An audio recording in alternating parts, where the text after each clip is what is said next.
Bonjour à toutes et à tous et bienvenue à ce grand rendez-vous des rencontres capitales.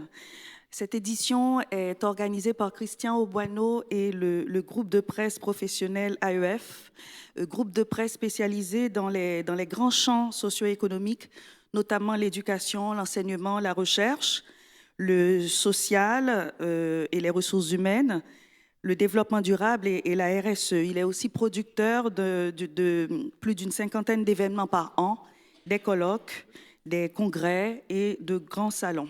Donc merci à eux de nous réunir et merci également aux étudiants qui auront à poser des questions, des étudiants de l'ISCPA qui auront à poser également des questions à nos panélistes. Je m'appelle Darline Cottière, je suis directrice de la Maison des journalistes et je suis ravie de partager ce moment avec vous. Nous vivons un moment paradoxal. Jamais l'information n'a été aussi accessible et pourtant jamais la vérité n'a semblé aussi difficile à saisir. En cette année 2025, les deepfakes deviennent indétectables, l'intelligence artificielle génère des contenus impossibles à distinguer du réel et les réseaux sociaux amplifient rumeurs et désinformations à une vitesse vertigineuse. Les événements récents illustrent cruellement cette réalité de la manipulation massive autour des élections démocratiques dans plusieurs pays, aux fausses informations qui circulent sur les crises sanitaires et climatiques, en passant par les remises en cause de faits historiques établis. Donc la relation entre le citoyen et la vérité, entre le public et les institutions qui la garantissent, médias, sciences, histoire, se trouve aussi ébranlée. Donc cette crise n'est pas seulement informationnelle, elle est civilisationnelle. Donc elle touche à notre capacité à partager un monde commun, à débattre sur des bases factuelles communes. Comment retrouver un lien de confiance avec la vérité? Quel rôle pour l'histoire, les médias, le droit, la philosophie dans cette remise en main, autrement dit dans cette reconquête. Donc c'est ce que nous allons explorer ensemble pendant plus d'une heure avec 5 regards complémentaires et exigeants. Alors pour éclairer ce débat, donc j'ai le plaisir d'accueillir Emmanuel de Rariskiel. Donc je commence par vous. Vous êtes historien, essayiste, auteur d'une œuvre majeure sur le XVIIIe siècle, la Révolution, l'Empire, les monarchies constitutionnelles. Vous êtes biographe de Talleyrand, de Fouché et auteur notamment de Juger la reine et 7 jours. Donc vous venez de publier « Il nous fallait des mythes », une réflexion sur les mythes et héritages de la Révolution, et vous avez également reçu plusieurs prix littéraires. Vous nous rappelez que les fake news ne datent pas d'hier. La rumeur fut le combustible de la Révolution de 1789. À vos côtés, Nathalie Henich, vous êtes sociologue vous êtes sociologue émérite au CNRS, chercheur associé à l'EHESS et auteur d'une quarantaine d'ouvrages. Votre dernier livre, Penser contre son camp, itinéraire politique d'une intellectuelle de gauche, publié aux éditions Gallimard, interroge nos aveuglements idéologiques. Vous questionnez également la responsabilité des plateformes et la difficile immunisation contre la désinformation. Myriam Revaud-Dallon, vous êtes philosophe, professeur émérite à Sciences Po Paris et spécialiste à l'école pratique des hautes études. Voilà, à l'école pratique des hautes études et spécialiste de théorie politique, c'est bien cela. Alors, vous avez eu le prix du jury du livre politique en 2019 pour l'ensemble de votre œuvre. Vous avez magistralement analysé le phénomène de la post-vérité et cette indifférence généralisée au vrai et au faux qui menace notre monde commun. Bruno Patino, vous êtes président d'Arte, professeur associé à Sciences Po. Vous êtes essayiste, vous avez dirigé de nombreux médias, vous avez été directeur éditorial du Monde et vous avez publié plusieurs ouvrages, notamment sur la mutation numérique. Par exemple, La civilisation du poisson rouge, Submersion, S'informer, À quoi bon? Et vous êtes aux premières loges pour observer comment l'intelligence artificielle bouleverse désormais notre rapport même au réel. Et enfin, Thomas Hockman, vous êtes professeur de droit public à l'Université Paris-Nanterre et titulaire de la chaire France-Québec sur les enjeux contemporains de la liberté d'expression. Et vous venez de publier On ne peut plus rien dire, mais également Liberté d'expression, le grand détournement. Et vous nous rappelez les fondements juridiques de la lutte contre la désinformation. Donc pour commencer, j'aimerais que chacun d'entre vous, en quelques mots, nous dise, donc selon vous, quel est aujourd'hui le principal défi que pose la crise de la vérité pour nos sociétés démocratiques et qu'est-ce qui est véritablement en jeu. Donc on peut commencer par Bruno Patino. Je vais peut-être répondre du côté de l'information, si vous voulez bien, pour que tout le monde complète, et peut-être en apportant très très vite qu'est-ce qui s'est passé, en partant d'un principe que l'information est un lien qu'on a avec la vérité. Après, on peut évidemment en débattre longuement, mais l'information, notamment en nous nourrissant de faits avérés, réels, vérifiés, contribue à un moment donné à la notion de vérité, ou en tout cas à nous faire appréhender le réel. Et très rapidement, pour essayer de répondre en 3 minutes, peut-être rebrosser ce que tout le monde sait ici, mais ce qui s'est passé, c'est que, en gros, il y a un moment donné, on va dire, le fait que les médias d'information, ou ceux qui font l'information un métier, perdent leur monopole, tout le monde le sait, mais en gros un monopole qui se construit, d'après moi, à la fin du 19e siècle, et qu'on appelle en théorie journalistique un monopole qui est fondé sur 2 notions. La notion de garde-barrière, qu'on appelle en anglais gatekeeping, c'est-à-dire si moi je ne publie pas ou si je n'en parle pas, entre guillemets, ça ne rentre pas dans l'espace public ou dans la conversation publique. Donc ça, c'est le gatekeeping. Et par ailleurs, la notion de ce qu'on appelle faire l'agenda, ou alors en anglais agenda setting, c'est-à-dire les thèmes dont je parle. C'est la fameuse phrase de Gabriel Tarde. La presse n'est pas là pour dire aux gens quoi penser, mais elle est là pour dire aux gens ce sur quoi ils doivent exercer leur pensée. Et donc, vous avez, en gros, de la fin du 19e siècle à l'arrivée d'Internet, les médias d'information ont le monopole, entre guillemets,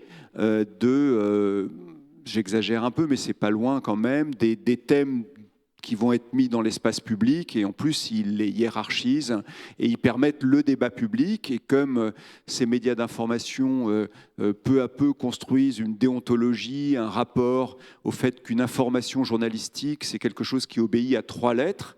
Il faut que ça soit vérifié, donc ça c'est le V.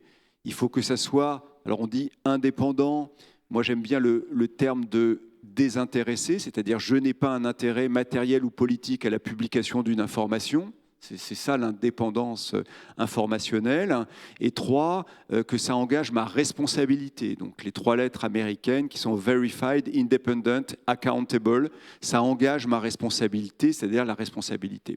Ce qui se passe avec l'Internet, vous le savez tous, c'est que ces barrières, tout d'un coup, avec les plateformes, puis les réseaux sociaux, on va parler d'intelligence artificielle, ces barrières-là sautent. Il n'y a plus à proprement parler de gatekeeping, en tout cas le croit-on dans un premier temps, c'est-à-dire que tous les thèmes peuvent être mis à l'agenda, on peut discuter de tout, et voilà. Et donc l'agenda setting est partagé entre les médias traditionnels, les réseaux sociaux, les influenceurs, et tout le monde combat pour faire l'agenda dans un moment où ça a perdu du contexte. Les médias d'information ont perdu leur contexte. Le deuxième point qui arrive, et je vais être très rapide, c'est qu'évidemment avec l'arrivée des réseaux sociaux, il se passe en fait 2 choses qui me semblent très importantes. D'abord, c'est que un réseau social, ça n'a pas de contexte particulier. Jusqu'à présent, dans les messages, vous saviez qu'en théorie, les médias d'information parlent du réel, de la vérité. Si vous discutez au bistrot dans un autre contexte, le rapport à la vérité est plus distant parce qu'on est sur l'opinion, les faits, etc. Un média social, c'est quelque chose qui mélange tous les contextes.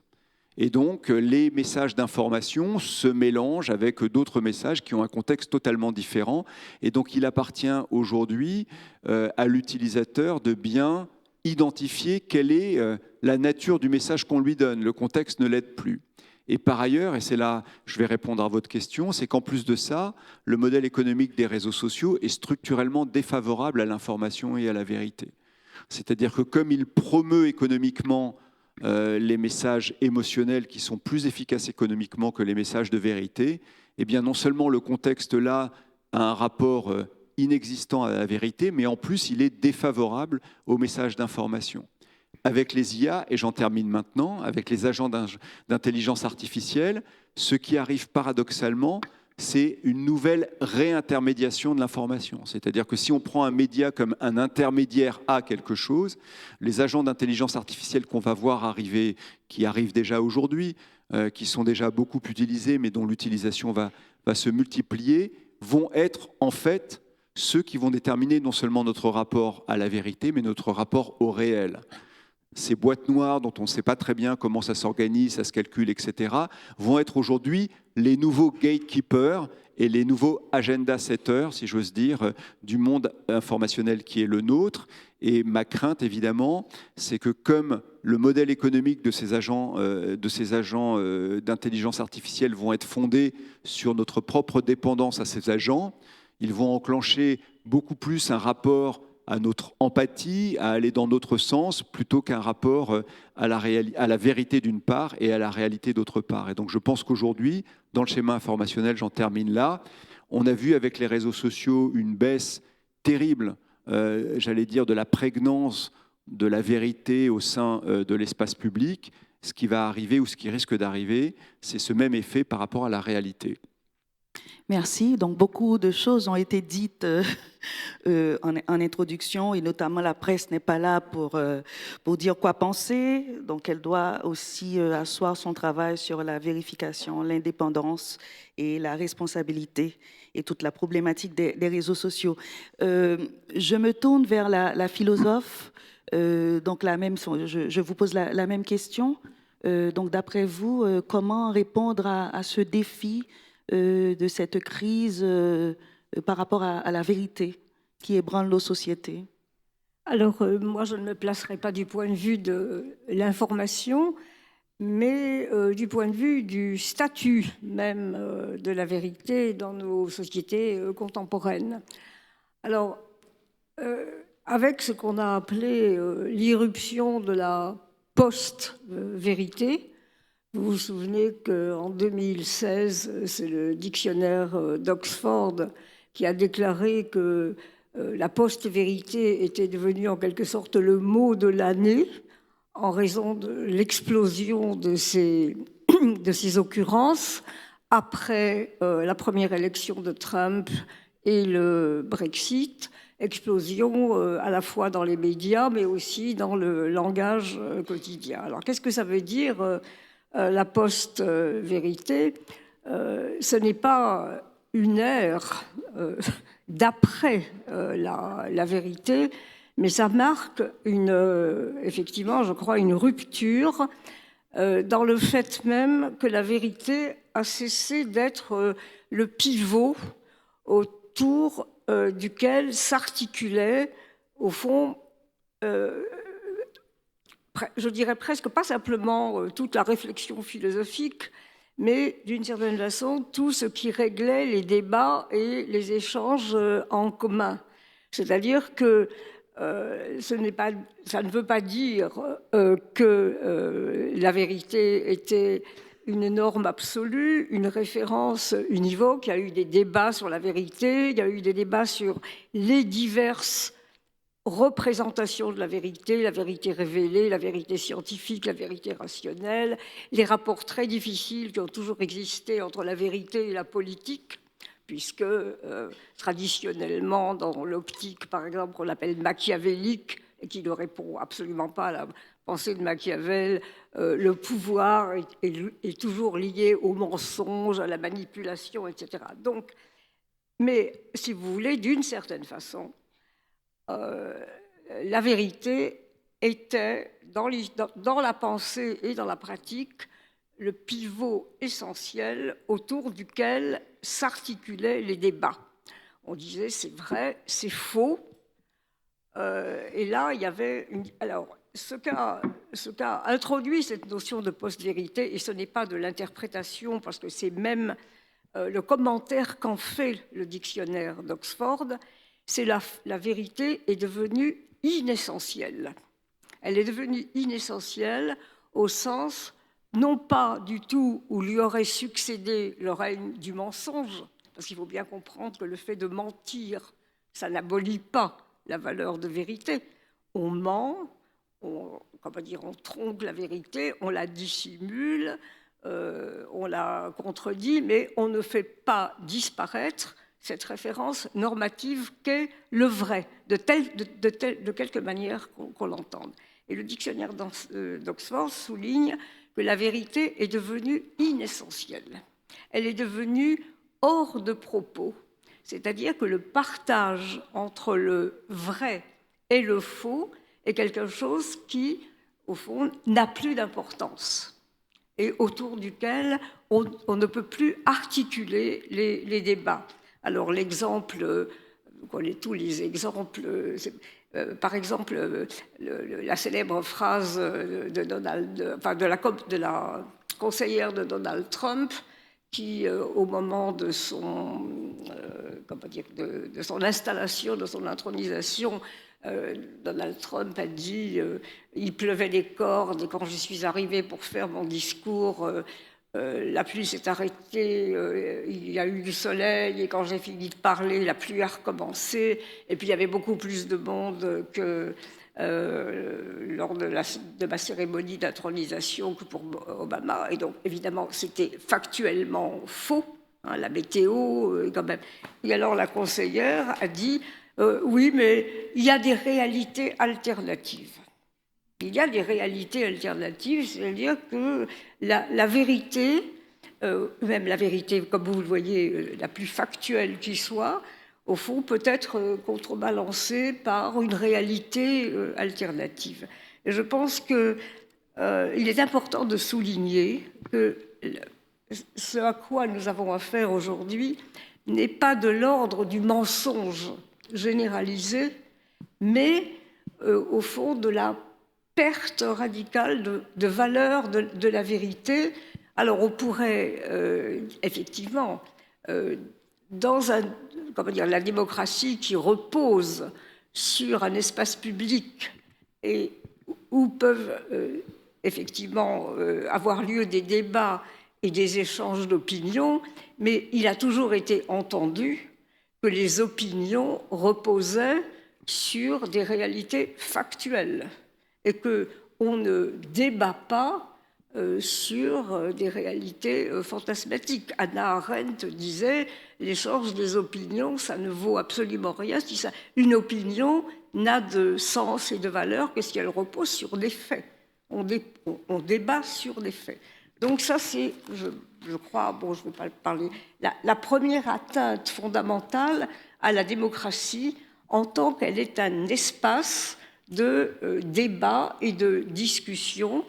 Alors après viennent se greffer tous les problèmes relatifs à l'information, aux réseaux sociaux, à la fabrication effectivement de réalités alternatives. Mais dans l'idée de post-vérité, il y a déjà cette idée de post-réalité ou de mise en question de la réalité. Et ce n'est pas simplement la démocratie qui est remise en cause, mais ce que moi je crois, c'est que c'est la possibilité même d'un monde commun. Très bien. Voilà. Merci. Emmanuel de Warisquiel. Écoutez, je vais rebondir sur cette notion de vérité. Du point de vue de l'historien, la vérité ne sort jamais toute nue du puits. Ça, c'est certain. Les discours qui disent le vrai de l'histoire ne sont pas la vérité historique. Il y a des faits, ça c'est indéniable, mais là où ça se gâte, c'est l'interprétation des faits. Je vais vous prendre un exemple. Tout le monde tout le monde est d'accord sur le fait que la bataille de Waterloo s'est déroulée le 18 juin 1815. Mais là où ça se gâte, c'est comment est-ce qu'on l'interprète. Du point de vue des Anglais et des Prussiens, c'était une franche débandade et une épouvantable déculottée pour les Français. Du point de vue des Français, très très vite, Waterloo devient une défaite glorieuse. Et le sens de la bataille de Waterloo, à travers des déformations de mémoire qui traversent tout le 19e et le 20e siècle, évolue. C'est d'abord une bataille offensive. Souvenez-vous des charges de Crabbe, de Ney contre les carrés des fusiliers anglais. Et puis petit à petit, à travers l'organisation, la montée en puissance de la légende, et via aussi Victor Hugo et Les Misérables qui consacrent quelques pages magnifiques sur Waterloo, Waterloo devient une bataille défensive. C'est la défense des libertés françaises contre les assauts des monarchies européennes et anglaises. Souvenez-vous de la montée en puissance du dernier carré de la vieille garde, du mot de Cambronne, le maire lâché au nom de la liberté à la face des rois européens, dira Victor Hugo dans Les Misérables, et de ce mot qu'on invente assez rapidement, la garde meurt mais ne se rend pas. Donc ça devient une bataille défensive alors qu'au départ c'est une bataille offensive. On pourrait en dire autant de nombreuses autres batailles de la Révolution, à commencer par Valmy, dont le sens change. Valmy, c'est d'abord une bataille défensive, puis ça devient une bataille offensive à la fin du 19e siècle. Donc tout ça pour dire que les interprétations sont multiples, que le travail de l'historien, c'est précisément de mettre en comparaison, au-delà même de la nature très différente des sources, les sources les unes par rapport aux autres. Et c'est se poser la question, et vous parliez tout à l'heure de l'IA, des réseaux sociaux, c'est se poser la question essentielle. Au fond, il y a 3 questions à poser sur une source. Pour s'approcher au plus près d'une vérité hypothétique, en tout cas, trouver, et j'aime beaucoup ce mot, une forme de justesse, ne pas faire d'anachronisme, et sentir le climat d'une époque. L'historien est aussi un peu géographe, non pas dans le sens quel temps faisait-il, quoique c'est important au moment, à l'époque, sur les époques qu'il travaille, mais quel est le climat général d'une société, d'une atmosphère. Et donc, il doit se poser 3 questions sur une source. Qui l'a produit? Qui est le sujet du discours qui dit le vrai de l'histoire? Quand a-t-elle été produite? Et à qui est-elle destinée? Et avec les réseaux sociaux et l'IA, on a un problème majeur. D'abord, peut-être que l'historien, finalement, va être envoyé dans sa chambre avec tout ça, c'est pas impossible. Mais le vrai problème, c'est l'anonymat. Autant on est tous d'accord sur le principe de l'anonymat du vote et des urnes et de l'isoloir, mais l'anonymat d'une source, c'est quelque chose d'absolument terrible parce que ça enlève à l'historien. On ne peut pas interpréter, analyser correctement une source si on ne sait pas qui en est l'auteur. Et ces sources varient. Je vais vous prendre 2 exemples. Quand on analyse une lettre ou un journal qui rapporte un événement à chaud, on sait que la vision de l'événement par le protagoniste, par le sujet de la source, va être partielle et partiale. Forcément, elle est subjective. Mais c'est pire encore quand vous travaillez sur des mémoires historiques qui ont été produits et publiés 30 ou 40 ans après l'événement.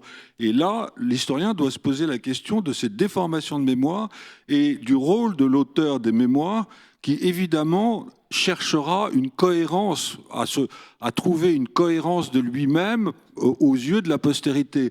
Et qui donc, à travers des oublis, ça peut arriver aussi, mais quelquefois à travers des silences, et quelquefois en mentant sciemment, va se réinventer aux yeux de la postérité. Donc ce sont ces rapports de temps entre le présent de l'événement qui est rapporté et le présent de la relation de cet événement dans les mémoires que l'historien doit analyser. Donc voilà, tout ça c'est absolument essentiel pour qui veut s'approcher au plus près de cette hypothétique vérité historique qui, par ailleurs, et j'ai parlé de déformation, ne cesse d'évoluer en fonction des couches mémorielles qui, au fond, la cache. La mémoire appartient à l'histoire, mais elle nous cache l'histoire. L'histoire, c'est de l'analyse, c'est de l'esprit critique, c'est de la prise de distance par rapport à au sujet sur lequel on travaille. La mémoire, c'est de la subjectivité, c'est de la morale aussi, c'est dire le bien ou le mal. On a tous notre notre cabinet d'amateurs, si j'ose dire, notre chambre dans la maison, et nous conservons tous nos mémoires personnelles qui sont faites de toutes sortes de choses, de souvenirs d'enfance pris dans les filets de nos mémoires, de lectures, de rencontres, de toutes sortes de choses, mais ce n'est pas, la mémoire n'est pas objective par définition. Donc le travail de l'historien, c'est précisément de dégager ces mémoires de l'histoire, je ne vous parle même pas du devoir de mémoire, on pourra en parler tout à l'heure, de l'histoire, et d'essayer de comprendre comment est-ce que l'histoire a été progressivement, comment est-ce qu'elle évolue dans les mémoires et comment est-ce qu'elle est progressivement déformée précisément par ces évolutions de mémoire qui dépendent des évolutions de civilisation à travers le temps long. Très bien, mais merci. On aura le temps d'y revenir, je pense. Nathalie Hennig, quel est le regard de la sociologue sur cette crise civilisationnelle dont vous avez beaucoup travaillé sur la désinformation? Donc, quel est votre point de vue? Alors, moi, je suis venue ici pour dire que nous assistons à une nouvelle guerre, qui est la guerre entre la liberté d'expression et la vérité. Ce qui est compliqué à penser, c'est que ce sont deux valeurs auxquelles nous sommes attachés. Et donc, il faut prendre parti face à deux choses qui nous sont probablement aussi chères l'une que l'autre.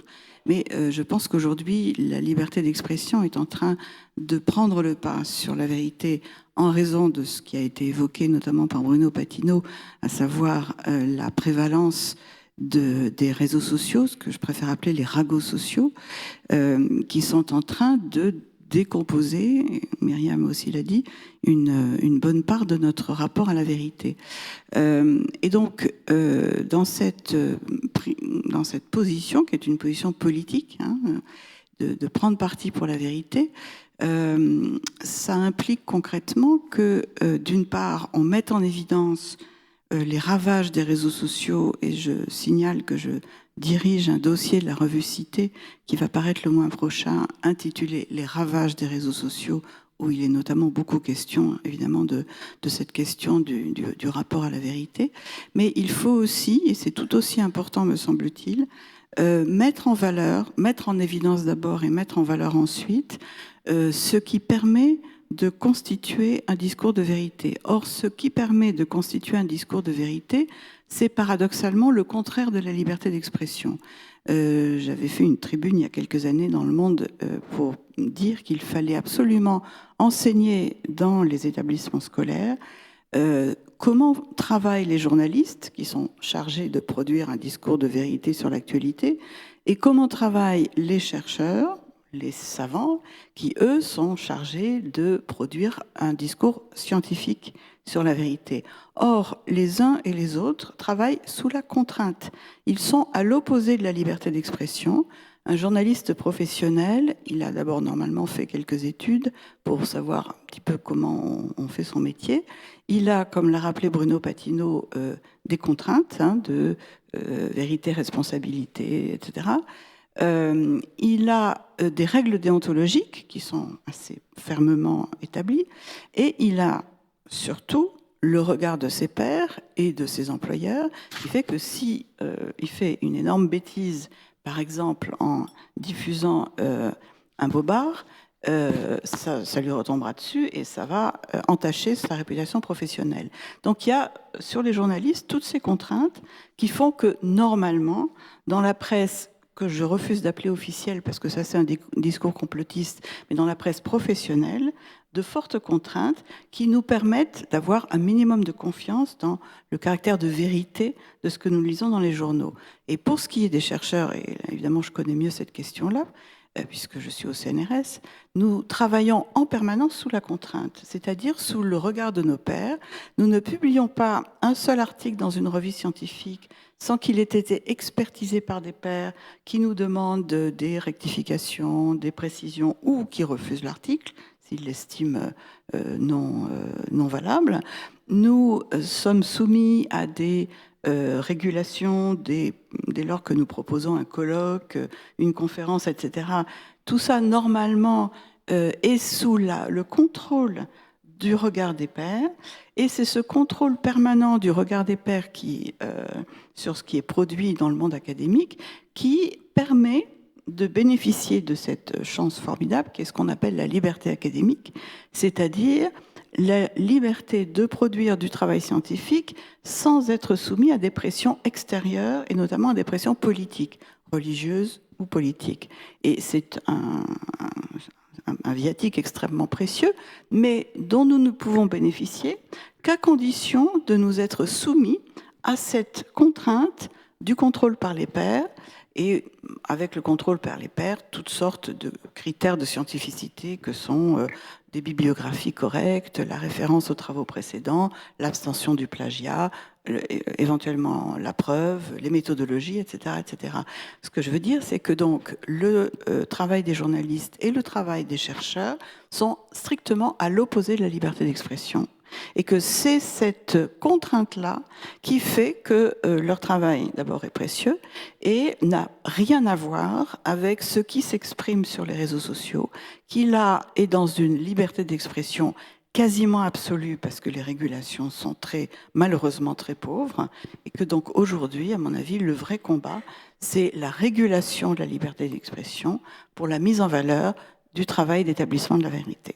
Très bien, donc le vrai combat, la régulation de la liberté d'expression. Alors justement, du point de vue du droit, comment pose-t-on quel est votre regard sur cette question de vérité et de crise informationnelle? Eh bien, du point de vue du droit aussi, apparaît très clairement ce lien consubstantiel entre la vérité, ou je dirais entre l'information et la démocratie. Il ne peut pas y avoir de démocratie s'il n'y a pas une information suffisante. Si Donald Trump, par exemple, détruit l'économie américaine, mais qu'une bonne partie des gens pensent que c'est la faute des Canadiens, des démocrates, des Européens, je ne sais qui, il n'y a pas de réelle discussion démocratique possible, il n'y a pas de réel contrôle du gouvernement. Donc il ne peut pas y avoir de démocratie et il ne peut pas y avoir de liberté d'expression telle qu'elle est essentielle dans une démocratie s'il n'y a pas une information suffisante des citoyens. Donc ça veut dire qu'en droit, apparaît un droit à l'information qui est consubstantiel à la liberté d'expression, au droit à des élections libres. Et voilà. Et parfois, ce droit à l'information est même indiqué explicitement dans les textes. Par exemple, la Convention européenne des droits de l'homme, qui est un texte très important de garantie des droits de l'homme, dans son article 10 sur la liberté d'expression, évoque le droit à la fois d'émettre, mais aussi de recevoir des informations, le droit de recevoir des informations. Récemment, au niveau de l'Union européenne, il y a un règlement sur la liberté des médias qui a été adopté et qui mentionne là aussi très explicitement le droit des citoyens à l'information, à une pluralité de sources, à une information indépendante et sous-entendu fiable, évidemment, une véritable information. Donc ça, c'est bien sûr central dans une démocratie. Et donc ça veut dire que les outils juridiques qui existent pour essayer de faire respecter ce droit à l'information, eh bien, ce sont des outils en fait qui protègent la liberté d'expression, puisqu'encore une fois, les deux sont liés. Il n'y a pas d'expression si je ne suis pas informé, il n'y a pas d'expression digne d'intérêt dans une démocratie. Et donc, c'est pour cela qu'il faut se méfier, ne pas se laisser berner par la rhétorique qui consiste à présenter tout effort de protéger l'information comme une insupportable atteinte à la liberté d'expression. Par exemple, pour ce qui est des médias audiovisuels que vous connaissez bien, il y a aujourd'hui des chaînes qui pratiquent à haute dose la désinformation, la manipulation. Et lorsque l'organe qui est chargé de faire respecter l'exigence d'honnêteté de l'information, que vous connaissez, qui s'appelle l'Arcom, lorsque l'Arcom prend des mesures contre ces chaînes, l'Arcom est accusé de manière extrêmement violente de mettre en place une tyrannie, une dictature, la censure, etc.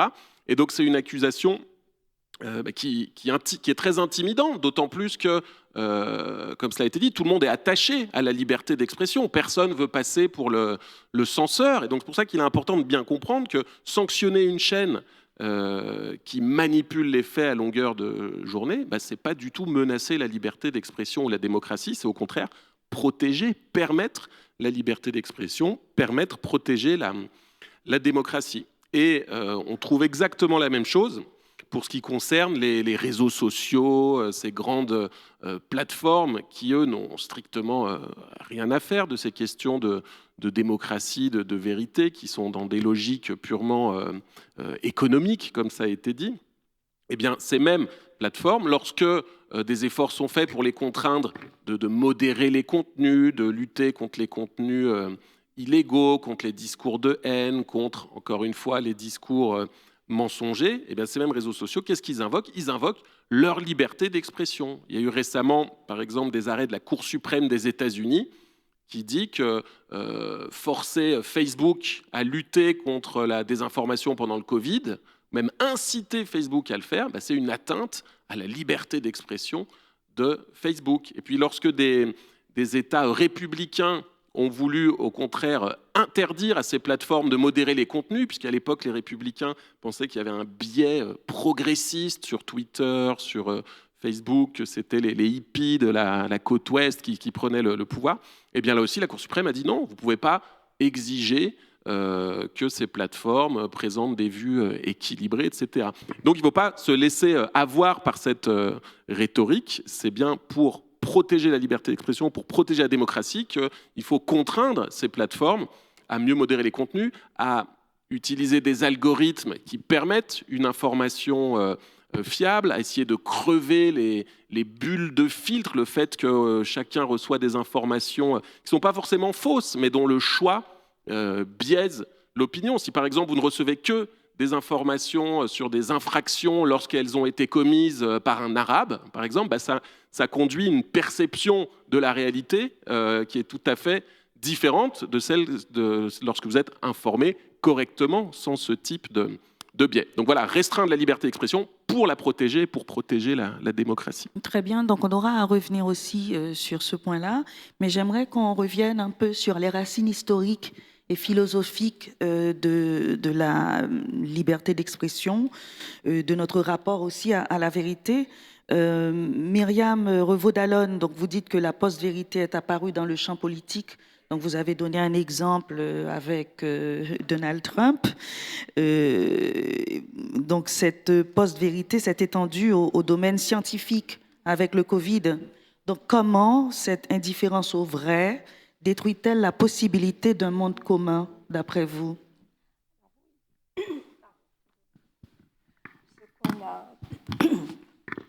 C'est-à-dire, je pense que le soubassement, selon moi, de toutes ces questions, c'est que nous sommes maintenant, enfin, ce à quoi nous devons résister, c'est à ce qu'on pourrait appeler un régime d'indifférence à la vérité. Et au fond, tout ce que nous analysons tourne autour de cette, je pense, de ce noyau. Hein. Et alors, ce régime d'indifférence à la vérité, effectivement, il est parti.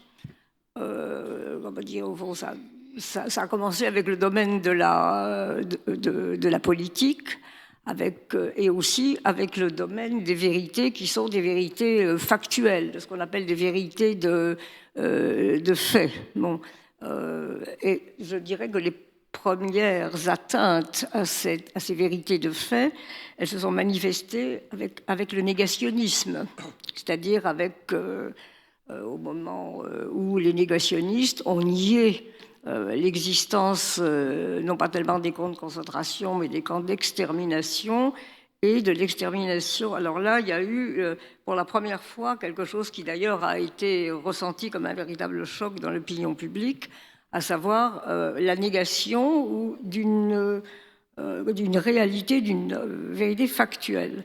Et pendant un certain temps, alors évidemment, il y avait les doctrines platistes, les doctrines qui circulaient plus ou moins aussi sur les réseaux sociaux, mais comme un phénomène relativement, je dirais, à la marge. Et puis, ce qu'on a vu se développer, notamment avec l'épidémie du Covid, c'est une atteinte extrêmement profonde à la rationalité scientifique. Alors, avec cette idée que l'atteinte à la rationalité scientifique procédait du fait que, comme la rationalité scientifique ne permettait pas au fond, de situer ce qu'était cette épidémie, d'où elle venait, qu'on n'avait pas encore les vaccins, etc. Donc de là, ont commencé à circuler les rumeurs les plus folles et la critique au fond, la critique de la science avec la confusion fondamentale qui consistait à penser que la science, c'est un phénomène établi une fois pour toutes, au lieu de comprendre que la démarche scientifique est elle aussi une démarche progressive qui procède par essai et erreur, par élargissement, par contradiction, par rectification. Et ce qu'on a vu se développer à la faveur de cette épidémie, c'est au fond maintenant ce qui ébranle encore plus, d'une certaine façon, et ça touche ce que disait d'ailleurs Nathalie sur la question de la scientificité des recherches, pas simplement d'ailleurs en sciences exactes, mais aussi en sciences humaines. Mais je pense que ça confirme l'idée que, au fond, c'est la valeur normative de la vérité, quelle que soit la conception qu'on puisse en avoir. Parce que les débats sur la vérité, il y en a depuis l'Antiquité. Hein, on n'est pas, comment dire, c'est une véritable matrice du débat théorique et pas simplement philosophique, mais historique. Or maintenant, au fond, il y a un véritable bouleversement qui fait que... Et alors, je pense que la question de la liberté d'expression, on est soumis maintenant à une espèce de torsion absolument effrayante, parce qu'on a toujours pensé, au fond, que la liberté d'expression, elle ne se développait qu'à partir... au fond d'un certain nombre de réalités ou de faits sur lesquels, au départ, nous étions d'accord. C'est-à-dire qu'après, il y a des problèmes d'interprétation, hein, mais la liberté d'expression ne consiste pas n'a jamais, dans un régime démocratique, consisté à dire n'importe quoi sur n'importe quoi. Tout à fait. Bon, oui, voilà. C'est exactement la contrainte à laquelle sont soumises les chercheurs. Tout à fait. Je voulais juste ajouter 2 codicilles à ce que vous venez de dire. Vous parlez de l'épidémie de Covid comme le moment d'explosion de cette épidémie de déconstruction du rapport à la vérité. Mais n'oublions pas que ce qui s'est passé pendant l'épidémie de Covid, c'est que les gens sont allés beaucoup plus qu'auparavant sur les réseaux sociaux. Parce qu'ils étaient tout seuls, parce qu'ils étaient face à leur ordinateur ou leur téléphone portable, et que je pense que derrière la soi-disant causalité du Covid, la vraie causalité, c'est la surutilisation des ragots sociaux. Et par ailleurs, je voulais aussi ajouter une chose, c'est que beaucoup de gens confondent, y compris les chercheurs, la science et la recherche. Alors, la science, c'est un corpus de connaissances établies, éprouvées, qui, en général, a une validité longue sur plusieurs générations, voire plusieurs siècles, avant qu'un nouveau paradigme, comme dirait Thomas Kuhn, ne vienne modifier les choses, alors que la recherche, c'est la science en train de se faire, et qui, en effet, est soumise à des discussions, à des réélaborations, à des contestations. Et beaucoup de gens se croient permis de contester la validité de la science en la confondant avec la recherche au motif donc qu'elle serait tout le temps soumise à des discussions. Non, la science n'est pas soumise à discussion. L'idée que la Terre est plate est absolument... il est indiscutable que c'est une absurdité. Personne dans le monde scientifique ne viendrait discuter ça. En revanche, la science qui est en train de se faire, donc la recherche, elle, est soumise à toutes sortes de relativisations, mais c'est la confusion de la science et de la recherche qui alimente ce discours de déconstruction de la notion de vérité. Oui, Bruno Patino, vous souhaitez intervenir sur ce point ? Juste compléter ou peut-être même interroger, parce que j'écoute avec, comme toujours, très grande attention, notamment Myriam Rovdalon. En fait, ce que je crois, quand on parle des réseaux sociaux, comme Nathalie vient de le faire très, très justement, il faut bien comprendre, c'est pour ça que moi je suis toujours très circonspect quand on parle de liberté d'expression, parce qu'on sait que le modèle jeffersonien, qui vient d'ailleurs, c'est de dire à un moment donné, pourquoi la liberté d'expression est formidable ? Parce qu'à la fin, il y avait cette croyance que la vérité l'emporte toujours dans ce qu'on appelait le marché libre des idées. C'est-à-dire il y a cette croyance positiviste qu'à un moment donné, l'être humain étant purement rationnel, si je publie dans un endroit un mensonge ou une erreur, la collectivité va petit à petit m'aider et rationnellement la vérité va l'emporter. Et donc toute la base du premier amendement aux États-Unis, c'est ça. C'est le marché libre des idées, cette croyance qu'à la fin, la vérité l'emporte. J'allais dire parce que par la rationalité humaine et parce que pour des tas de systèmes, le message l'emporte. Ce qu'apportent les réseaux sociaux, à mon avis, dans cet effondrement du marché libre des idées, c'est qu'il faut bien voir que quand vous êtes, et pardon de reparler un peu médias et autres, mais quand vous êtes dans un système de grands médias informationnels, hein, vous avez intérêt à un moment donné à rassembler le plus de monde possible pour bien vivre. Pardon, je vais parler argent là. Pour bien vivre. Donc à la base de votre modèle économique quand même, il y a l'adhésion du plus grand nombre. À la base du modèle économique d'un réseau social, on pourrait en parler si vous voulez, il y a la fragmentation du plus grand nombre. C'est-à-dire que vous êtes dans un cas, dans un mécanisme malgré tout qui est centripète, et dans l'autre, vous êtes dans un mécanisme économique qui est centrifuge. Et donc, à un moment donné, parce que j'essayais de réfléchir beaucoup à cette idée de pivot de la vérité dans le modèle, à un moment donné, dans ce modèle, et pardon, là je parle uniquement média, si on parle médiatique, réseau social, la vérité qui peut être votre pivot économique, parce que rassembler le plus grand monde, le plus grand nombre, c'est quand même un peu plus facile quand vous êtes sur la base d'une réalité partagée par le plus grand nombre. Et on voit bien la transformation profonde de la presse avant l'arrivée de la rotative et après l'arrivée de la rotative. Et là, je me retourne vers les historiens, c'est-à-dire que la presse qui est totalement partisane, totalement ciblée, etc., quand elle est diffusée en petite quantité auprès de petites communautés, quand elle doit essayer de rassembler le plus grand nombre de monde possible, petit à petit, c'est à ce moment-là, et à ce moment-là seulement, que se crée cette déontologie journalistique, alors pas parfaite, hein, il y a évidemment des tas de choses qui apparaissent à ce moment-là. Mais le réseau social, hein, il est profondément centrifuge dans sa structuration économique parce que, à un moment donné, la post-vérité, ou plutôt vous donnez votre réalité alternative préférée, est le business model central du réseau social. Parce qu'il gagne beaucoup mieux sa vie qu'en essayant de vous faire partager quelque chose en commun. Et donc, et je termine là-dessus, pourquoi je suis circonspect par rapport à cette liberté d'expression ? Parce que on fait croire qu'un réseau social, ça n'est uniquement qu'un endroit d'expression.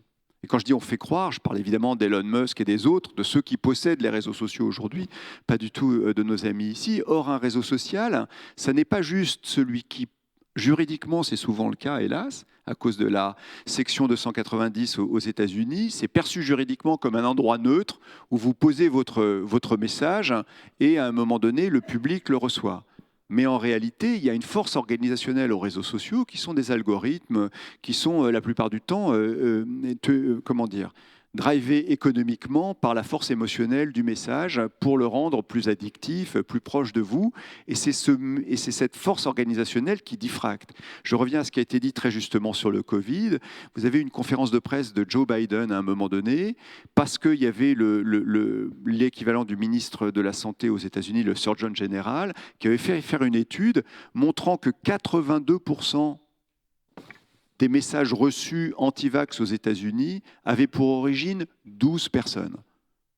J'ai bien dit 12 personnes, c'est-à-dire qu'on était sur un réseau social à plus de 2 milliards à l'époque d'abonnés, et 12 personnes, parce que leur message avait été accéléré et amplifié par l'algorithme, avaient produit 82% de l'exposition des messages anti-vax. Donc là, on n'est pas seulement dans l'expression, la liberté d'expression de ces 12 personnes, mais qu'est-ce qui se passe pour que Toto 27 qui pose un message à un moment donné, son message va être vu par 1,5 milliard de personnes et Toto 28, son message va être vu par 2 personnes.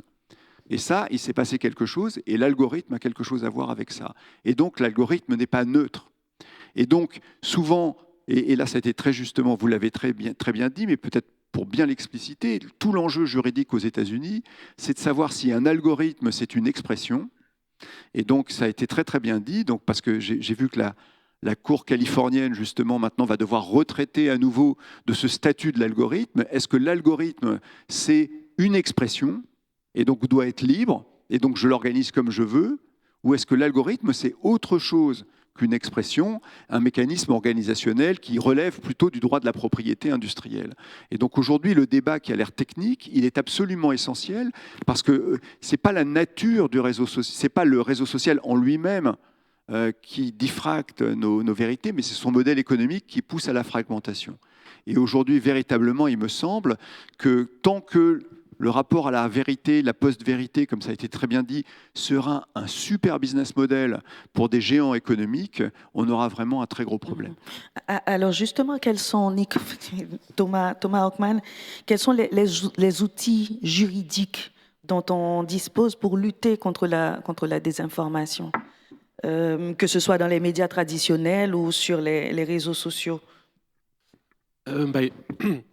Des outils juridiques qui sont multiples. En fait, ce qu'il faut, c'est d'abord une volonté politique forte, parce que les outils, ils existent. Si on pense aux réseaux sociaux, l'objectif, c'est tout simplement de les contraindre à modifier la manière dont ils influencent les gens, dont ils décident ce que voient les gens. Et donc, en fait, ce sont les mêmes outils qu'ils utilisent déjà, mais simplement retourner ces outils, les utiliser dans d'autres objectifs. Le même algorithme pourrait très bien être configuré pour donner d'abord l'accès à des sources fiables, à des sources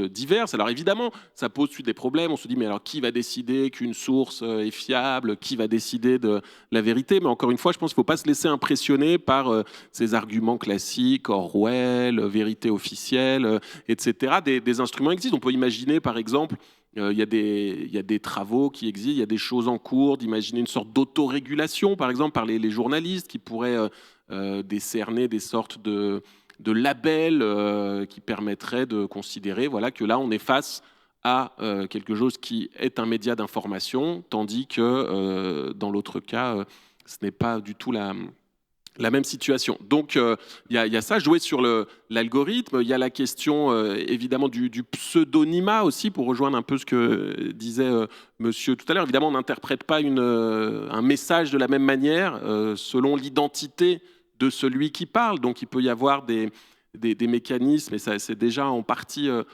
mis en place. Mais jusqu'ici, simplement, la mauvaise volonté patente de ces plateformes complexifie la mise en œuvre de ces choses. Mais on peut avoir, par exemple, une obligation d'indiquer d'où vient le message. Est-ce que ce message a été financé par qui? On peut lutter contre l'utilisation de pseudonymes, considérer que les gens ne parlent pas tout à fait de la même manière et n'insultent pas aussi vite leur interlocuteur lorsqu'ils le font sous leur propre identité.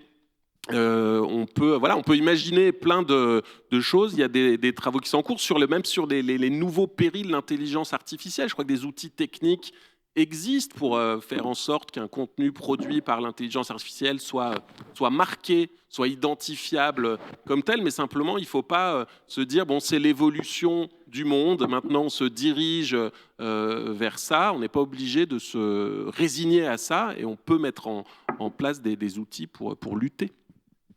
Je voudrais aussi poser cette question à vous, Emmanuel de Warisquiel, puisque vous avez beaucoup travaillé sur la rumeur et les bruits qui ont précédé la révolution de 1789. Donc justement, est-ce que la désinformation, puisqu'on en parle beaucoup ici, c'est pas un vieux poison de nos sociétés modernes au final ? Alors je vais vous répondre, mais je voudrais d'abord rebondir tout de même sur ce qui a été dit, continuer sur la vérité. Du point de vue de l'historien, de son travail sur ce qu'on appelle l'époque contemporaine, sur les 2 siècles qui nous ont précédés, on s'aperçoit quand même que très souvent la vérité appartient aux vainqueurs. Elle appartient aussi aux sachants au XIXe siècle. Dans une France de quelques 30 millions d'habitants, dont à peine 30 à 40% savent lire et écrire en 1789. Souvenez-vous de ce mot d'Ho Chi Minh après la bataille de Dien Bien Phu. Nous avons raison car nous avons gagné. Voilà. Et puis la vérité dépend aussi énormément des évolutions de la morale de celui qui dit le bien et le mal. Donc tout ça, il faut le prendre en compte. Maintenant, je vais répondre à votre question. Et il est vrai que les réseaux sociaux... Alors, il y a peut-être une solution, d'ailleurs, pour... vous parliez de censure. Moi, je ne suis pas un grand partisan de la censure d'une façon générale. Je trouve que ça n'a jamais marché. Mais par contre, via les plateformes, obliger les intervenants, les internautes sur les réseaux à sortir de l'anonymat, et à se désigner. Vous parliez dans les 3 critères de l'éthique journalistique de la responsabilité. Mais on est en pleine irresponsabilité dans cette affaire-là. Lisez une notice Wikipédia. Comment voulez-vous que l'historien analyse, je ne vous parle pas des notices contemporaines, de nos contemporains, mais une notice historique sur Wikipédia, comment voulez-vous qu'on l'analyse? On ne sait pas qui l'a écrite. On ne sait pas qui l'a écrite. Et ça vaut pour absolument tous les réseaux. Et ça, c'est une catastrophe. C'est une catastrophe, pas seulement du petit point de vue de ma chapelle, du point de vue du travail de l'historien, mais du point de vue de l'honnêteté de l'information d'une façon générale. Ne pas avoir le courage, tous ces pseudos sur les réseaux, c'est quelque chose de terrible. Bon, donc je réponds à votre question maintenant. Il y a des similitudes, bien entendu. Les fake news, comme on dit, comme disent les Anglais, ne sont pas nées. Elles existaient déjà à l'époque de la Fronde avec les Mazarinades, et puis on les retrouve au XVIIIe et sous la Révolution. Il y a une différence de rapport d'échelle, quantitative évidemment, par rapport au nombre de personnes qu'elles atteignent, mais on pourrait comparer les réseaux actuels à ce que Robert Darnton appelle la littérature clandestine du XVIIIe siècle. Ces nouvelles à la main qui circulent, qui sortent des frontières du royaume pour des raisons de censure, qui sont publiées, d'ailleurs pour la plupart anonymement, qui reviennent dans les officines des arrière-boutiques des libraires du Palais Royal ou des grandes villes du royaume, et qui participent pleinement à ce que Jürgen Habermas appelle l'espace public du politique, c'est-à-dire la montée en puissance de l'opinion publique qui va conduire à la Révolution française via la critique de ce qu'on appelait le despotisme ministériel ou l'absolutisme monarchique.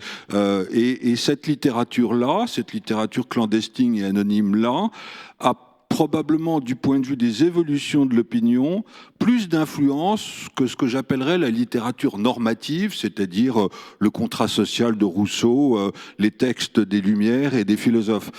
Et donc, il faut absolument la prendre en compte. Et cette littérature véhicule évidemment des fausses informations. La Révolution et le combustible même de la Révolution se construit sur la notion de complot. Elle apparaît dès 1789, dès les premiers débats des États généraux, et à peine l'Assemblée nationale a-t-elle été décrétée le 17 juin 1789, qu'on parle déjà de complot aristocratique. Et toutes les grandes lois révolutionnaires qui vont être prises dans ce sens-là, de la loi des suspects en septembre 93 jusqu'à la loi contre les ennemis de la République en juin 1794, tournent autour de cette notion de la terreur du complot, qu'il soit réel ou imaginé ou fantasmé. Souvenez-vous de ce mot du Girondin Brissot à la tribune du Club des Jacobins. Vous l'avouerai-je, messieurs, la révolution a besoin de grandes trahisons. La trahison et le complot sont au cœur du processus révolutionnaire. Sans complot, que ce soit des ennemis de l'intérieur ou des ennemis de l'extérieur, il n'y aurait pas de révolution et il n'y aurait pas eu ces évolutions vers la terreur de 93. Donc cette notion complotiste, elle est, et puis on la retrouve à toutes les périodes de l'histoire, en Allemagne après la Première Guerre mondiale, on la retrouve à travers les manifestations de février 34, enfin bon, elle est permanente. Donc on ne l'a absolument pas inventée. Ce qui change, encore une fois, c'est un rapport d'échelle. C'est-à-dire que maintenant, elle concerne absolument la terre entière. Oui, oui, tout d'abord, Nathalie... Je voulais juste... Ah, d'accord. Il vient de dire, mais on est d'accord, mais est-ce que vous ne pensez pas que justement, qu'à chaque fois, on a essayé de trouver un phénomène pour justement, si vous mettez 1789, la presse clandestine, et je pourrais vous dire, est-ce que la loi sur la presse de 1881 n'est pas la réponse différée à ce qui se passait à ce moment-là ? Oui, la réponse différée, elle est arrivée très vite, dès 1791, où la presse d'opposition, au nom de l'indivisibilité de la nation, disparaît. Parce que si elle disparaît pas, elle monte à l'échafaud. Donc là, il n'y avait pas de problème. Non, mais voilà. Donc, si on part d'un principe, première réponse, la censure, mais peut-être deuxième réponse un siècle plus tard, une forme de régulation de la liberté, si j'ose dire, qui serait la loi sur la presse. Est-ce que c'est aberrant de dire ça comme ça? Oui. Non, on peut... Si. Je vais enchaîner là-dessus, Oui, parce que Nathaniel, c'est justement ce que je voulais développer. D'abord, sur ce que vous dites à juste titre du rôle de la rumeur hein, dans l'histoire, je pense que les réseaux sociaux sont exactement l'équivalent du ragot de village, mais à l'échelle mondiale, hein, grâce à la technologie. Et les ragots de village, qu'est-ce qu'ils font? Ils font du contrôle social. Et une grande partie de ce qu'on appelle le harcèlement aujourd'hui, c'est l'équivalent du contrôle social par le ragot, mais à l'échelle démultipliée des réseaux sociaux. Donc, je pense qu'il faut en avoir conscience. Par ailleurs, pour ce qui est de ce que disait Bruno Patino, mais que vous avez évoqué aussi, sur la question de la liberté, le néolibéralisme, le capitalisme a très vite compris qu'il fallait réguler son libre développement, parce que si on laissait notamment se déployer des monopoles, les monopoles allaient tuer la liberté d'entreprendre. Et c'est comme ça que, à la fin des années 20, on a décidé de passer des lois antimonopolistiques. On est exactement dans la même situation aujourd'hui avec le marché de l'information. On a une sorte de monopolisation par des plateformes qui détiennent les courroies technologiques du fonctionnement des réseaux sociaux, notamment via les algorithmes, vous l'avez dit. Et tant que ce marché-là ne sera pas régulé de façon antimonopolistique, comme l'ont été les entreprises il y a un siècle, on va aboutir évidemment à des catastrophes, et des catastrophes pour non seulement la liberté d'expression, mais la liberté de penser, puisque ces fonctionnements altèrent profondément les capacités de raisonnement des concitoyens. Donc moi, ce qui m'étonne un petit peu, c'est de voir, notamment dans une partie de la gauche, une défense farouche de la liberté d'expression et de la liberté des réseaux sociaux et un refus des régulations au nom de la défense de la liberté d'expression, alors que ce faisant, ils ne font que défendre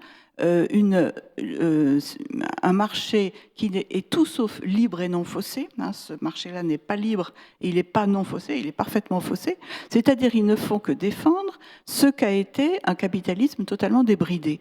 Donc là, il y a quand même une petite contradiction politique hein, entre ce refus de la régulation à gauche, en tout cas dans une partie de la gauche, et en même temps accompagné d'un discours anti-néolibéralisme qui est à l'opposé de cette surestimation de la valeur de liberté d'expression.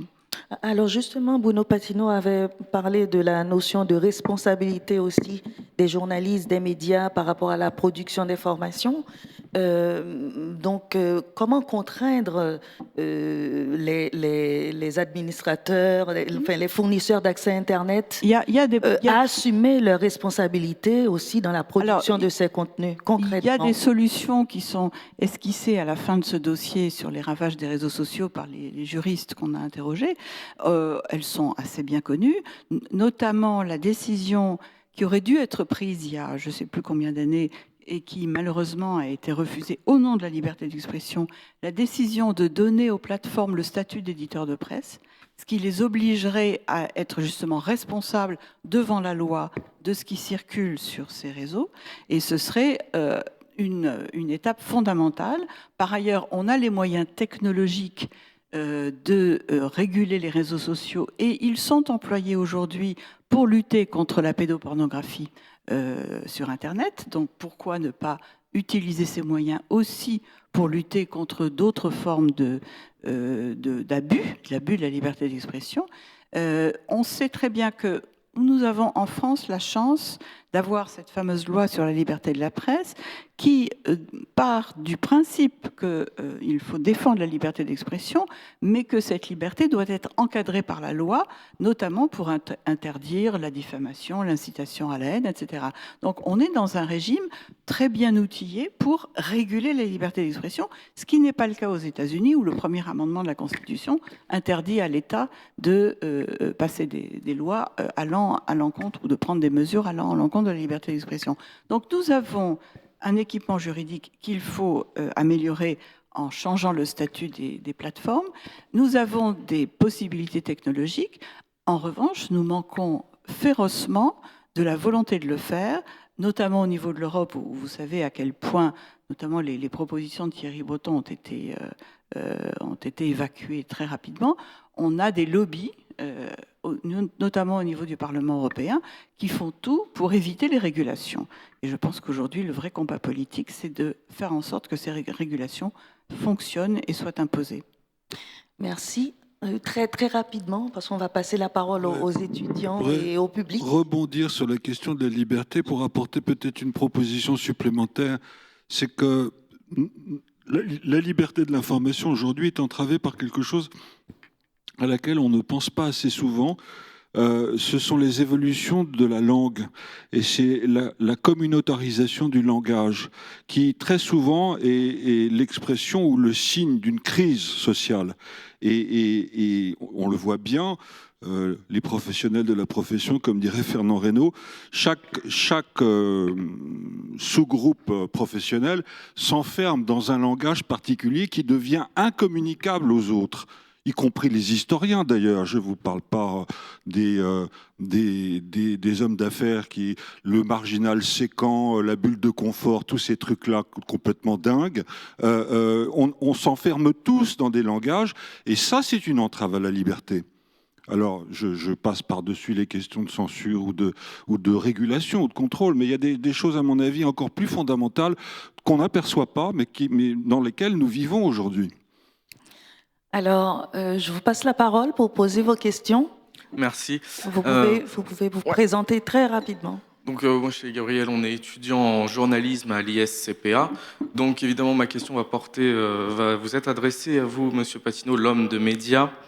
Ma question est toute simple, c'est de savoir, quand on dirige un groupe très important dans le paysage audiovisuel français comme Arte, quel levier on doit actionner, qu'est-ce qu'on doit mettre en place pour justement garantir la véracité de l'information? D'abord, si vous voulez, il y a deux questions en fait. D'abord, vous dites un grand groupe, merci beaucoup. Non, mais il faut avoir conscience déjà de notre taille, c'est-à-dire qu'à l'aune de ce dont on vient de parler, d'une grande plateforme, d'un réseau social, etc., il faut que l'ensemble des médias d'information comprennent, mais ils l'ont compris, c'est pas qu'en fait notre taille, elle est petite et que par ailleurs, ce que l'on peut émettre, produire comme information va être noyé dans un ensemble décontextualisé. Donc la première chose, je ne vais pas vous refaire tout. Évidemment, il faut respecter absolument sa déontologie de façon absolument forte. Les 3 règles que je vous ai données, vérifier, indépendant, responsable, oui. Et je vais bien sûr, mais je vais rajouter 2 choses. La première, c'est avoir conscience qu'on le regrette ou qu'on s'en félicite. L'a priori, quant à la confiance, a changé. C'est-à-dire quand vous êtes un média d'information, quand je dis autrefois, même quand j'ai commencé ma carrière et je ne suis pas si vieux, on pouvait partir du principe que vous aviez une forme de confiance a priori de vos lecteurs, de vos téléspectateurs, de vos auditeurs, voire même de la société dans son ensemble. Je te fais confiance et puis de temps en temps, tu fais une erreur. Si tu ne rectifies pas, je cesse de te faire confiance. Je pense qu'hélas, la charge de la preuve, elle a changé. C'est-à-dire que de l'ensemble de la société, et moi je le regrette, l'a priori qui nous est fait est négatif, à nous médias en général. C'est-à-dire que la question qui nous est posée en permanence, c'est « prouve-moi que tu es digne de confiance ». Donc il y a un certain nombre de travail qui doit être fait à l'intérieur, nous on essaye de le faire, pour en permanence pouvoir, j'allais dire, apporter des preuves de confiance à ceux et celles qui nous regardent. Pas leur dire seulement « fais-moi confiance parce que je suis Arte », mais voilà, j'ai créé un comité scientifique pour, quand j'ai des documentaires scientifiques, avoir le lien avec l'université, c'est-à-dire de densifier de plus en plus nos liens avec l'université, la recherche, et effectivement pour pouvoir en permanence répondre au questionnement presque a priori de « prouve-moi que tu es digne de confiance ». Ce qui veut dire aussi que quand vous faites une erreur, parce qu'on en fait tous, il faut tout de suite la corriger, l'expliquer, la contextualiser et le plus vite possible. J'adore les équipes de 28 minutes. À un moment donné, il y a une erreur de carte qui est faite, de bonne foi. ça prend feu sur les réseaux sociaux, vous n'allez pas attendre le lendemain, l'émission du lendemain, pour dire « on a fait une erreur ». Dès lors que vous identifiez l'erreur, tout de suite, il faut aller dans ces endroits où vous faites taper dessus un peu pour dire oui, effectivement. Donc les réseaux, etc., pour dire on a fait une erreur, voilà comment elle est venue, on l'explique, etc. Donc dans l'ensemble des médias aujourd'hui, je ne vais pas être trop long, prenez l'exemple du New York Times maintenant. Dans le New York Times, quand vous avez des très grands reportages, ils vous mettent, si vous le souhaitez, non seulement le portrait du journaliste, en sens de ça a été écrit par monsieur ou madame, et comme on dirait ailleurs, il y a presque une déclaration du journaliste pour dire « je ne suis pas lié à telle entreprise » ou « je m'intéresse à ce sujet depuis longtemps, donc je vous dis en permanence d'où je parle ». Donc première chose, et puis je vois qu'il faut que je sois rapide, avoir absolument conscience que vous devez prouver que vous êtes digne de confiance par non seulement votre déontologie, mais avoir des instruments pour ça. La deuxième chose, et je finis par là, c'est que autrefois, s'informer, pour moi, c'était un verbe actif.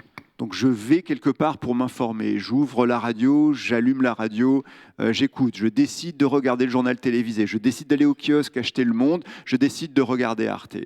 La plupart des plus jeunes et factions croissantes de la population aujourd'hui considèrent que l'information, c'est presque une fonction passive. Je suis informé. Ça vient vers moi. Je le saurais bien à un moment donné. Si vous faites un sondage et vous dites « est-ce que vous vous informez ?» Vous dites « j'en ai pas besoin parce que je finirai par le savoir ». Donc avoir conscience qu'à un moment donné, vous rentrez dans un espace informationnel où beaucoup de gens, s'informer n'est plus une action, mais un état. Il pleut, je reçois l'information. Et donc, à la fois rentrer, avoir conscience de ça, donc rentrer dans ces instruments-là, mais savoir que quand vous rentrez dans ces instruments-là, c'est décontextualisé, donc vous devez recontextualiser en permanence.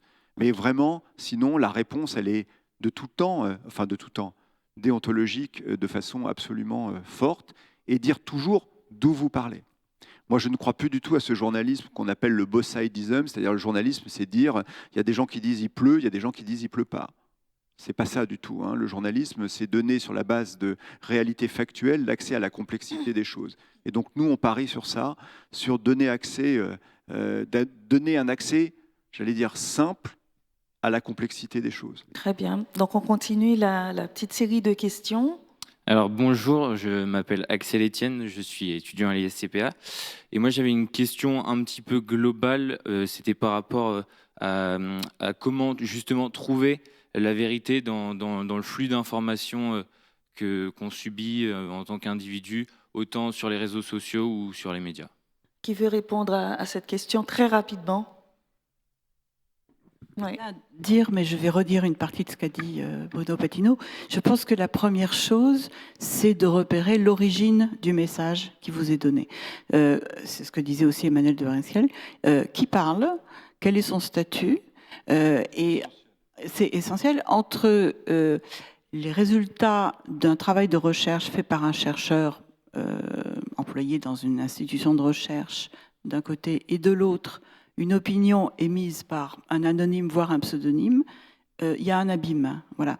Et tant que vous n'aurez pas systématiquement regardé qui parle et quel est le statut de celui qui parle, c'est d'ailleurs assez facile parce que les chercheurs ont des institutions de rattachement. Vous tapez leur nom sur Google, vous avez immédiatement accès à leur curriculum, à ce qu'ils ont fait, leurs travaux, etc. Et là, vous pouvez contrôler qu'il y a... Alors, ce n'est pas garanti parce qu'il y a des mauvais chercheurs, il y a des chercheurs qui abusent de leur position, etc. Mais en gros, c'est quand même un début de garantie. Et c'est pour ça d'ailleurs que l'affaire Raoult a été tellement problématique, c'est qu'on avait affaire à un chercheur ayant pignon sur rue et qui a délibérément enfreint les règles d'établissement de la vérité dans un domaine en plus extraordinairement sensible. Bon, donc ça a été à juste titre une affaire très, très problématique. Donc je crois que c'est vraiment le b.a.-ba, mettre fin à cette espèce de flux indifférencié, comme vous dites, ça nous arrive, hein, c'est ce que disait Bruno Patino, c'est passif et non actif, et être actif dans la recherche de l'origine de l'information. Une fois que vous aurez fait ça, déjà, vous serez, à mon avis, relativement protégé des abus de la liberté d'expression. On prend très rapidement 2 questions dans la salle, ou 3 si on a le temps.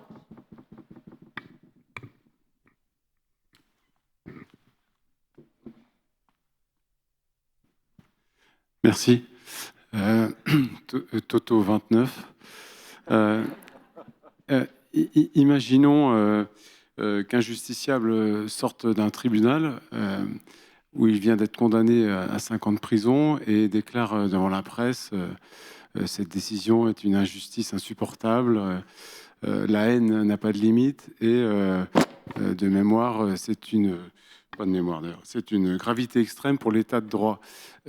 Comment cette information peut-elle être prise sans violence? Moi, je l'ai vraiment ressenti avec beaucoup de violence, soit par des journalistes sous couvert de leur déontologie, ou ensuite comment un État, l'état de droit, comment un État a pu être aussi passif par rapport à ce qui s'était passé le 25 septembre dernier. Thomas Hockman. Je crois que enfin, je distinguerais deux choses. Il y a ce que dit la personne qui a été condamnée, ou à la limite celui qui a été condamné, qu'il attaque très vivement ses juges, qu'il hurle son innocence, qu'il critique la justice, même si c'est un ancien président de la République, je peux l'entendre, c'est quelqu'un qui parle de sa propre innocence. En revanche, le fait que autour, il y ait ce discours extrêmement virulent de la part de hauts responsables politiques, et ça a été la même chose lors de la peine d'inéligibilité pour Marine Le Pen. Ces discours-là, extrêmement violents, extrêmement intimidants contre la justice, ils sont un peu du même genre de ce que j'évoquais tout à l'heure, des discours extrêmement intimidants contre l'Arcom ou contre les juges lorsqu'ils condamnent des propos racistes, lorsqu'ils sanctionnent des campagnes de désinformation massive. Donc ça, c'est extrêmement problématique. Et il existe là aussi des armes. Il y a par exemple un délit qui concerne le fait de jeter le discrédit sur une décision de justice d'une manière telle que ça porte atteinte à l'indépendance de la justice. Et là, on n'est pas loin de cela. Et là aussi, ce sont des armes qui existent, qu'on hésite à utiliser parce qu'on est un peu... neutralisé, impressionné par l'argument de la censure, on ne peut plus rien dire, comment osez-vous, on est en démocratie. Mais ce sont, là encore, ça, c'est un instrument qui vise à la défendre, cette démocratie, et je pense qu'on doit ne plus hésiter à intervenir plus fermement contre ces menaces inquiétantes, vous avez raison de le rappeler. Une autre question ?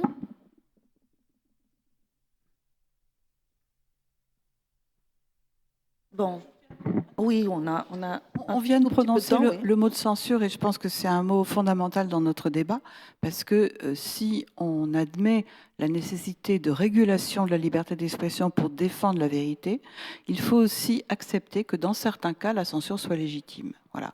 Mais bien évidemment, à condition qu'elle soit exercée non pas par des collectifs, disons, de citoyens qui se font des porteurs autoproclamés de la vérité, mais qu'elle le soit par des institutions démocratiques et par ailleurs que l'objet de la censure soit un objet légitime, c'est-à-dire que l'expression censurée tombe sous le coup de la loi, soit par exemple une incitation à la haine raciale.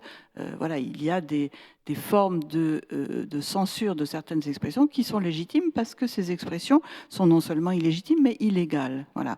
Et ce à quoi on assiste aujourd'hui, malheureusement, avec ce qu'on appelle la cancel culture, c'est que des citoyens, au nom de leurs convictions, s'estiment légitimes à interdire à autrui d'exercer sa liberté d'expression. Et là, on est dans quelque chose d'infiniment plus problématique pour la liberté d'expression. Et donc, je suis moi-même défenseur de la liberté d'expression, à condition qu'elle n'aille pas contre la vérité. Donc, il faut accepter que ces deux valeurs, liberté d'expression et vérité, soient parfois contradictoires, mais parfois aussi, il faut savoir les défendre lorsqu'elles sont attaquées. Très bien, Emmanuel de Raeskel. Dernière petite chose, je pense qu'il faut s'interroger sur la fragmentation actuelle de la société, sur ces phénomènes de communautarisation qui sont poussés par les réseaux sociaux, avant de s'interroger sur la question de la censure, qui n'en est que plus difficile à appliquer, ou de la régulation. Alors justement, Nathalie Hennig, j'avais une autre question pour vous, surtout que vous avez évoqué la tribune que vous avez publiée dans le journal Le Monde sur la désinformation, l'éducation aux médias et à l'information. Alors justement, est-ce que c'est une solution miracle, ces actions d'éducation aux médias et à l'information auprès de jeunes, et aussi faire connaître davantage le métier de journaliste? Est-ce que là, il y a quelque chose à renforcer? C'est pas une solution miracle, mais il y a un levier que nous pouvons utiliser. Et c'est pour ça que j'avais publié cette tribune. Il me semble que l'Éducation nationale devrait inscrire dans ses programmes des enseignements dédiés à cette connaissance. Il y a déjà pas mal d'initiatives en ce sens, avec le Clémy notamment, Ouais, où on fait intervenir des journalistes mais ça devrait être systématique. dans les salles de classe. Ça devrait être systématique. Oui. Et on devrait faire comprendre aux jeunes, aux élèves, que ce qui leur est enseigné en classe, c'est le produit d'un travail de recherche, c'est le produit du travail des chercheurs, donc un travail de vérité établie, et que ça n'a strictement rien à voir avec ce qu'ils peuvent lire sur les réseaux sociaux. Et ça, je pense qu'il faut vraiment mettre des repères très précis de différence entre ce qu'ils entendent à l'éducation nationale et ce qu'ils lisent sur les réseaux sociaux. Oui, Bruno Patino. C'est juste une information pour compléter ce qui vient d'être dit. Il se trouve qu'il y a eu, entre fin 2003 et mi-2024, donc ça commence à dater, quelque chose qui se sont appelés les États généraux de l'information, dans lequel beaucoup de collectifs, professionnels, universitaires ou autres se sont réunis pour faire un moment avec des citoyens, pour faire des propositions. C'est devenu, ou ça peut devenir, un projet de loi qui est devant le Conseil d'État en ce moment, dont le Conseil d'État devrait rendre un avis, d'après mes informations, dans les jours qui viennent. Et il y a tout un volet éducation justement aux médias dedans, parce que dans ce dont on vient de parler, en fait, on voit bien qu'on a trois pôles, et que les citoyens sont extrêmement importants, et que tout ce qui vient d'être dit, c'est qu'aujourd'hui, j'allais dire, toute une énorme partie du travail, paradoxalement, et chez le citoyen, parce que comme je reçois l'information, du coup, il faut que je la contextualise et il faut que je fasse preuve de discernement par rapport à ce que je reçois. Autrefois, si j'ose dire, c'était du tout cuit par le contexte. Le journal vous donnait, ou la télévision vous donnait le contexte et avait fait ça. Et donc, c'est juste ça que je voulais dire en complément, c'est que normalement, si jamais le contexte politique est complexe en ce moment, mais ce projet de loi, pas proposition de loi, mais projet de loi va au bout, il y a tout un volet extrêmement important sur l'éducation aux médias, de la même façon qu'il y a des propositions extrêmement importantes portées là en Europe sur une partie de régulation algorithmique ou autre par rapport aux réseaux sociaux. Donc ça veut dire qu'il y a beaucoup de choses à faire dans le domaine, justement, pour cette question de vérité, de notre rapport à l'information. Il y a une dernière question dans la salle.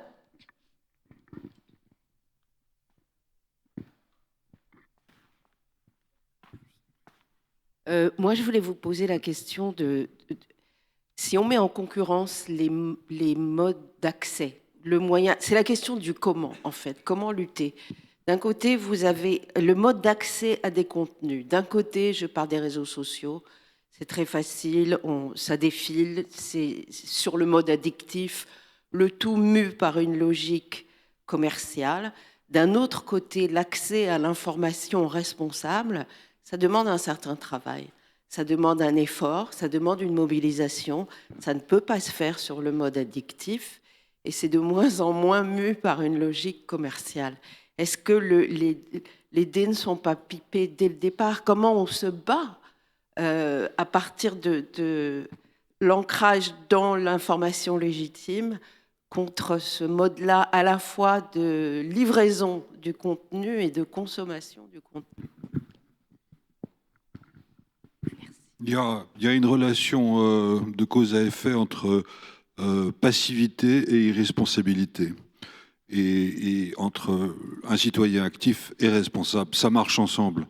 Et la question que vous posez est tellement pertinente, c'est beaucoup plus difficile d'être actif et responsable que passif et irresponsable. C'est une question qui est posée à tous les citoyens. Voilà. Donc plutôt s'informer que d'être informé. parce que vous avez évoqué tout à l'heure ces deux points de vue. Bruno Patino, je ne sais pas si vous voulez rajouter quelque chose. Ça a été très bien dit. Si on avait la solution, on vous la donnerait. Vous avez bien compris. Je pense qu'on partage votre diagnostic. Voilà. Moi, juste une chose pour terminer. Alors, ça ne va pas être pour à quel point il nous faut être actifs, mais il y a plein de pistes qui ont été évoquées ici, comme la labellisation, comme il y a des pistes quand même pour corriger. Mais Emmanuel Ciel a dit la chose centrale. Tout ça, le problème aujourd'hui, c'est qu'il n'y a pas de responsabilité algorithmique. D'accord ? Et on n'a pas encore débuté à définir ce que sera la responsabilité d'un agent d'intelligence artificielle. C'est-à-dire, est-ce qu'il va produire, est-ce qu'il va être responsable du message qu'il va produire ? On n'a pas encore, on n'est même pas au début de la réflexion juridique, j'imagine, universitaire, oui, mais dans le débat public, au niveau de la discussion, ça ne se fait pas. Or, moi, je mets juste un truc. C'est très facile de savoir ce que Arte, Le Monde, Le Figaro, etc. publient, parce qu'ils publient la même chose pour tout le monde. C'est très difficile et de plus en plus difficile, parce qu'ils coupent le robinet aux chercheurs, de savoir vraiment ce que Facebook publie, parce que vous avez votre version de Facebook, j'ai la mienne, et c'est pas la même. Ce qui veut dire que déjà, quand on engage la responsabilité, c'est très compliqué, parce que je reprends le terme, ça communautarise au sens de communauté numérique le message que c'est donné dans les bulles de filtre, enfin tout ce qu'on a dit. Mais un agent d'IA, ça sera impossible, puisque ça sera personnalisé. Ça sera produit pour vous, l'individu, pour moi, l'individu, et même pas pour ma petite communauté. Donc comment on peut savoir engager une responsabilité éditoriale? C'est pour ça que moi je suis toujours très perplexe par rapport à cette idée de responsabilité éditoriale, même si j'aimerais bien, et c'est sans doute possible, parce que, encore une fois, le même message pour tout le monde, c'est facile à évaluer. Des messages différents par communauté, ça devient compliqué, surtout quand on vous coupez l'accès à la recherche, mais un seul message par personne, ça me semble là devenir... Et il y a même des gens qui disent « Mais non, ce sera du domaine du courrier. Quand vous recevez du courrier, il n'y a pas de responsabilité éditoriale, puisque ce qu'aura produit l'IA, elle l'aura produit que pour vous. » Voilà. Un grand merci à vous. Je pense que vous pouvez les applaudir pour ces éclairages et analyses enrichissantes. On vous souhaite une très belle fin de journée et merci encore de votre attention.